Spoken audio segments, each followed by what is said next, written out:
Hi, it's Dorothy Guining with Scrapbooking Quebec, and today I'm here for the Scrapbook Nerd Online Shop.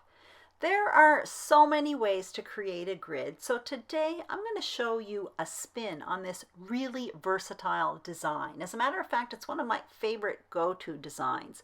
I'm also going to be using some of my favorite go-to products.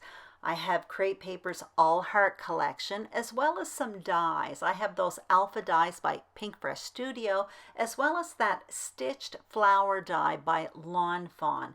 And I got all of this at the Scrapbook Nerd Online Shop, so I will link up the shop as well as the products I'm using in the information box below. I did some preparation in advance. I prepared that frame style foundation with 3 sheets of paper, and I gutted 2 of them. That's something I often do. I also selected my photo. So I have 4 photos that I trimmed down to 3-inch square. But I'm going to do a 9-block grid here, so I'm going to have to start filling it in. Now the first thing I do is cut myself a strip of paper at 3 inches with this black paper, and it measures 9¼ inches long. And then I'm going to cut myself 2 more blocks, 2 more black 3-inch blocks. From here on in, all the measurements will be written on the screen. Now I'm going to more or less place my grid. So this is how it's going to look, and that large block in the middle, that's going to be where I place my title as well as a bit of journaling. Now I'm going to start layering up this block right now. So I'm cutting down this white paper. It's 2¼ inches wide by 8½ inches long. And then what I'll do is I will make a mat for it in the pink paper, and that one will be 1/4 inch bigger. Now, the pink is pretty important on this page because it's a story about Chester, my new kitty, who's about to jump on the table, and his favorite toy, which is a pink mouse. So now I'm going to start adhering everything to the page, and this block in the middle is really a fun way to make a grid, because if you take the time to adhere this in the middle, then everything else comes together very, very quickly. So once that's down in the middle, I use that as a guide to adhere the other 6 blocks. And personally, I find it easier to adhere the block to the far right, then to the far left, and then fit the one in the middle. Now I'm going to work on my title. I showed you those dies by Pink Fresh Studio, and I cut the word Chester out twice, in black as well as in that blue floral paper, and I basically layered them up, and that's what you see me doing with that S right now. I also have the word mouse from those stickers, that's also part of the All Heart collection, on wax paper. So basically I'm going to have my word Chester flat to the page, and then mouse is going to be layered on top of it. That's a technique I really like to use. I love my alpha dies, and I find it really fun to be able to pair them with thickers, and this is exactly one way you can do it. It's really a lot of fun. I really do like how it looks.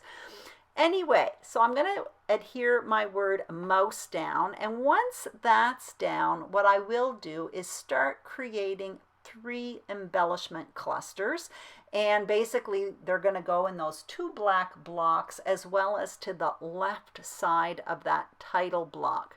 So the first thing I'm going to do is cut out 2 blocks in that blue floral paper, and that's going to be at 2½ inches, and those are going to layer up on top of those black blocks that are already on the page. And then what I'm going to do is cut out flowers with this stitched flower die from Lawn Fawn. I'm cutting out 2 here, but I need 3. I had 1 already cut out. So I don't know if you can see what I did there. I took a paper piercing tool, and there are little holes in the die, and I just poked the paper piercing tool in the hole, which basically kind of released the flower from the die. It basically loosens it a bit. And once that's done, I am going to cut myself 3 hearts, 2 small hearts and 1 larger heart. And that larger heart, I'm actually going to do some punch art a little later on. I cleaned off my desk there, and now I'm going to start adhering everything down. So I adhere those blocks to the black block, and then what I'm going to do is actually take a flower punch.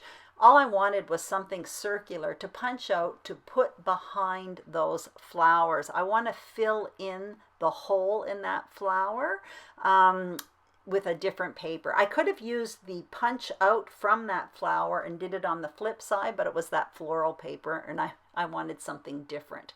Anyway, I'm adhering those to the middle of my flower. I will put the 3rd flower to the left of that title block, so that will establish my visual triangle. And then once that's down, you're going to see those white hearts there to the left. Off camera, I cut myself 6 white hearts out. And what I'm doing with those is I'm adhering one on top of the other. They're each going to be 3 thick, and then I'm adhering the small pink heart on top of it. So what that gives me is just kind of a thick pink heart. It's a way of adding dimension to the page. So I'm putting those in the middle of each one of those flowers, and then what I'm going to do is make a mouse from this heart, the larger heart. So I'm adhering white cardstock behind it, then I'm trimming it more or less in half. I do it a little less than half, and then you're going to be able to see just the shape. It almost looks like the shape of a mouse.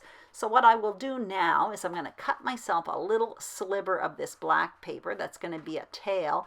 And then I'm going to cut with scissors a little triangle, and that's going to be the ear.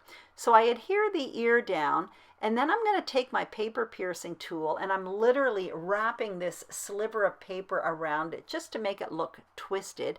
And then I'm opening up the bum of the mouse and sticking in the tail there, and there I have it, a little mouse.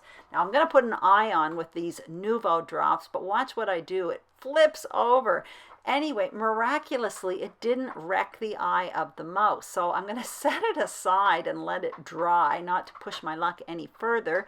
And now what I'm doing is getting out my Echo Park stencil called Back to School, and I'm going to add some journaling lines. So I'm adding that washi tape as first of all, to hold it in place, but it's also masking the areas that I don't want to ink. And now I'm just using a sponge brayer with Memento Black Tuxedo ink and adding a few journaling lines. And there I have it. I'm at the end of this video. I had a lot of fun creating this page.